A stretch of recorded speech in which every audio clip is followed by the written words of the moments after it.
Hello guys, in this video I'm going to solve this one CodeVita problem. Actually the purpose of this video is that if you are preparing Python programming for a competitive coding, please go with the data structure. That everyone knows that data structure is the key of competitive programming.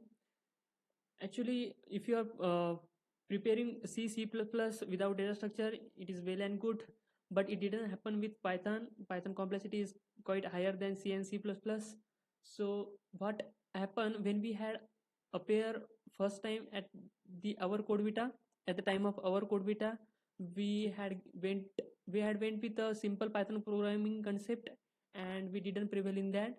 So the mistake that we did, I don't want to you repeat the same ones. So for that, in this video I'm solve this problem in two different ways. Both the two different ways will give you the correct output, but one prevail the test cases all and another is not. So let's back here, minimize the sum.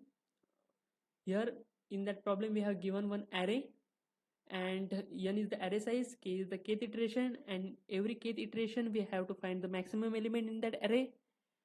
And after finding the maximum element, we have to divide it by 2 and again push into the array. We will keep performing this condition until this k.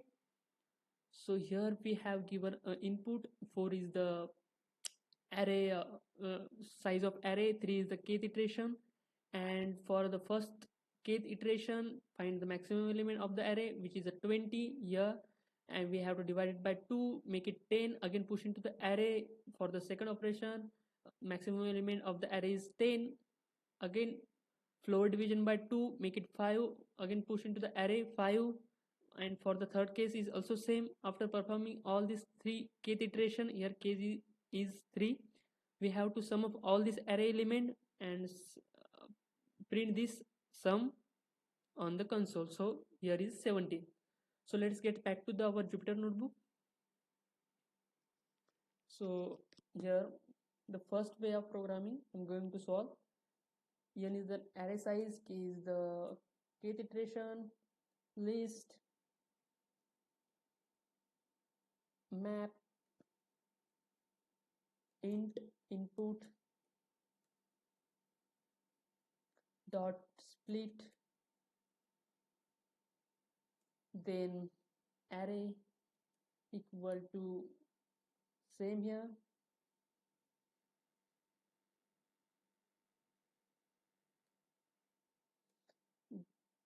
then we will performing one while loop until the k.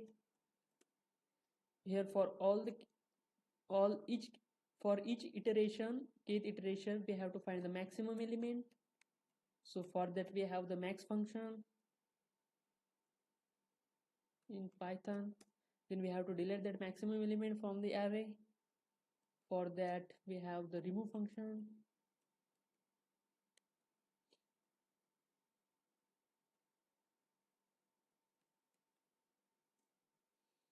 Then we have to put that maximum element in the array with floor division by 2.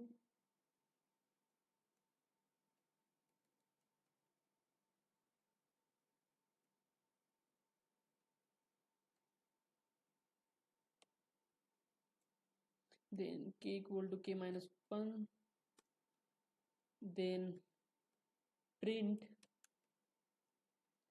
sum of array and run the program. So array size is 4 and kth iteration is 3, and the array element is 2754. 2754. Here answer is 17, which is the correct answer. Now the second way is I'm going to solve this problem with the data structure heap cube. So for that, import heap cube.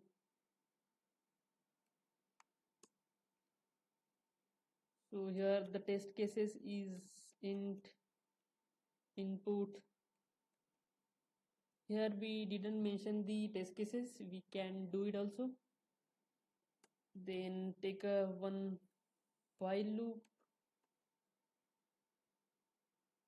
test Then the same functionality apply here.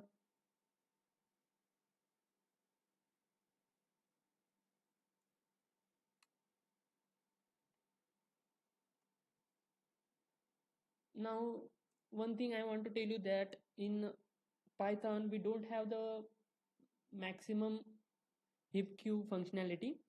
So here we have the mean heap queue functionality. So for that, for every heap pop function, it will return a smallest number, but we don't want that. We want the maximum element. So for that, we apply one logic here. We multiplying all the element with the -1, and then we performing the pop function. It will return the suppose here we consider here -20, -7, -5, -4. It will return the smallest element, which is the -20, and after we multiplying minus them, it will minus minus plus, and it is +20, and this is the maximum element in the array, and that's we want. So for that we take one another array equal to, here we apply a list comprehension technique for I in array, and here -I. Then we have to heapify them. Heap q dot heapify L1. Then we will performing one another while loop for kth iteration, and every kth iteration we have to find the maximum element. Heap q dot heap pop L1.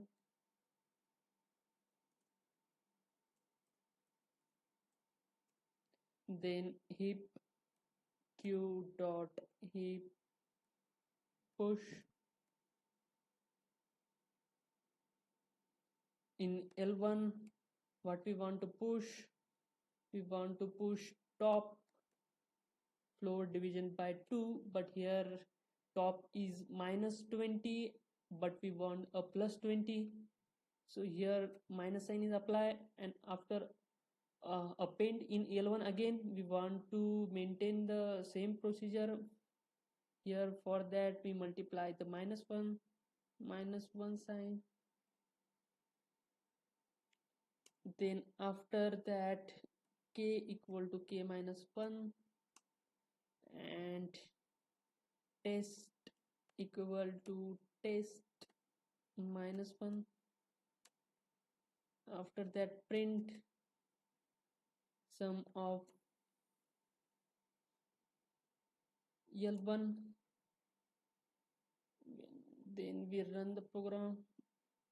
For test cases 1, array size is 4, kth iteration is 3, so array number is 27 5 4, if I don't wrong, yes, correct. And here you got the -70. So for that we have to one function here, which is abs, which is gives the positive number. And now if we run again, 1 4 3 27 5 4, here it will give the +70 answer. And this is the way to solve the CodeVita problem. Here this data structure problem will solve all the test cases successfully. It looked like a small score, but it didn't prevail in the exam. So that's, I want you please go with the data structure, and this is the way of programming. So thank you so much guys for watching this video. We will meet you next time.